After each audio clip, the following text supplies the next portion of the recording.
Bismillahirrahmanirrahim. Assalamualaikum warahmatullahi wabarakatuh.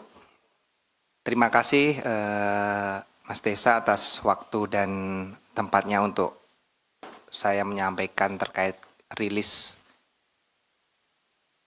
penyidikan perkara pengadaan barang dan jasa di Bank Jabar Banten.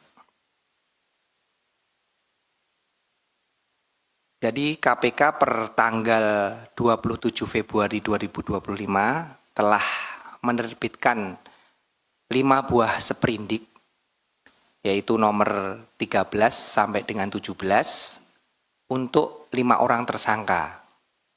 Tersangka ini 2 orang dari pejabat Bank Jabar Banten, kemudian 3 orang dari swasta.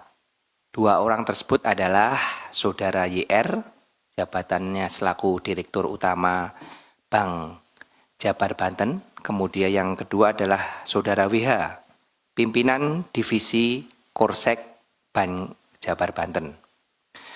Kemudian 3 orang swasta ini adalah pemilik agensi iklan, yaitu Saudara ID, pemilik agensi Arteja, Mulyatama, dan Cakrawala Kreasi Mandiri. Kemudian Saudara S adalah pemilik agensi BSC dan WSBE. Kemudian Saudara SJK, pemilik agensi CKMB dan CKSB. Perlu saya sedikit jelaskan kepada teman-teman media semua bahwa di tahun 2021 sampai pertengahan 2023, Bank Jabar Banten ini merealisasikan belanja beban promosi umum dan produk bank yang dikelola oleh Divisi Korsek sebesar kurang lebih 409 miliar yang digunakan untuk biaya penayangan iklan di media TV, media cetak maupun media online yang bekerja sama dengan 6 agensi tadi yang saya sebutkan. Jadi 3 orang tadi itu masing-masing memiliki 2 agensi yang memenangkan sebagai pihak vendor yang menerima pekerjaan penempatan iklan oleh Bank Jabar Banten. 6 agensi tadi secara rinci masing-masing menerima PT CKMB 41 miliar, kemudian CKSB 105 miliar, PT AM 99 miliar, PT CKM 81 miliar, PT BSCA 33 miliar, dan PT WSBE 49 miliar. Dari proses penyelidikan dan penyidikan yang kami laksanakan, kami menemukan fakta bahwa lingkup pekerjaan 6 agensi ini ternyata hanya menempatkan iklan sesuai dengan permintaan Bank Jabar Banten.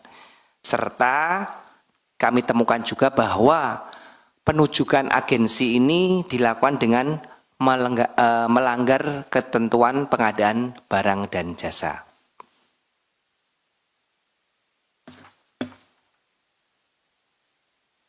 Kemudian dari proses penempatan yang dilakukan oleh 6 agensi tadi, seperti biasa modus terhadap pemakaian uang tersebut dilakukan dengan tidak kesesuaian antara pembayaran yang dilakukan oleh BJB ke agensi dengan agensi kepada media yang ditempatkan iklan tersebut. Jadi dari 409 tadi yang ditempatkan dipotong dengan pajak ya, kurang lebih nanti jatuhnya 300 miliar.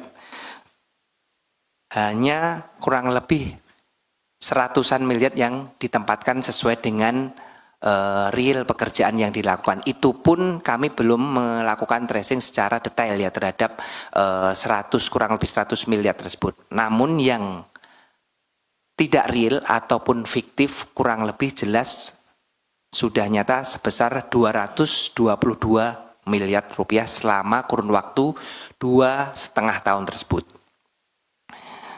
Adapun penggunaan uang tersebut memang di BJB ini ada suatu dari hasil penyidikan yang kami laksanakan kebutuhan-kebutuhan yang non-budgeter. Jadi Dirut Bank Jabar yaitu Saudara IR bersama-sama Saudara Widi ini melakukan kerjasama dengan agensi tersebut untuk bersepakat bagaimana untuk memenuhi dana non-budgeter tersebut. Akhirnya dibuatlah tadi suatu penempatan iklan yang sebenarnya PT BJB itu bisa langsung menempatkan ke media, namun digunakan pihak agensi guna mengambil sejumlah uang tadi di 2,5 tahun kurang lebih 222 miliar.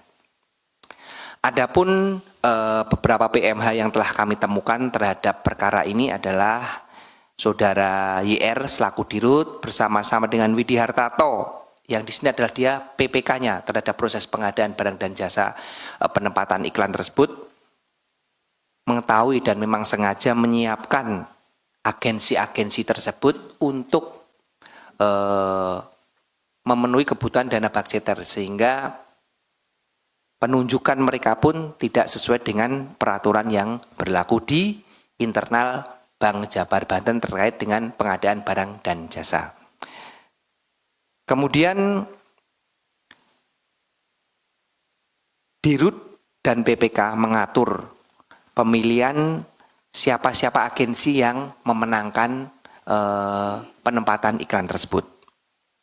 Di sini tentunya para agensi juga telah sepakat sehingga mereka bersama-sama dengan para pihak BJB yaitu Dirut dan kepimpinan divisi Korsek melakukan perbuatan merugikan keuangan negara. KPK dalam ini telah melakukan serangkaian upaya paksa yang telah kami laksanakan setelah surat penyidikan dikeluarkan, yaitu diantaranya terhadap kelima tersangka tersebut telah kami lakukan pencegahan atau pencekalan larangan bepergian ke luar negeri. Kemudian kami juga telah melakukan penggeledahan di beberapa tempat yang kami duga terdapat barang bukti terkait dengan perkara dimaksud. Kemudian tentunya kami melakukan penyitaan barang bukti dalam rangkaian proses penggeledahan yang telah kami laksanakan. Itu saja yang bisa kami sampaikan terkait dengan perkembangan penyidikan perkara pengadaan barang dan jasa di Bank Jabar Banten.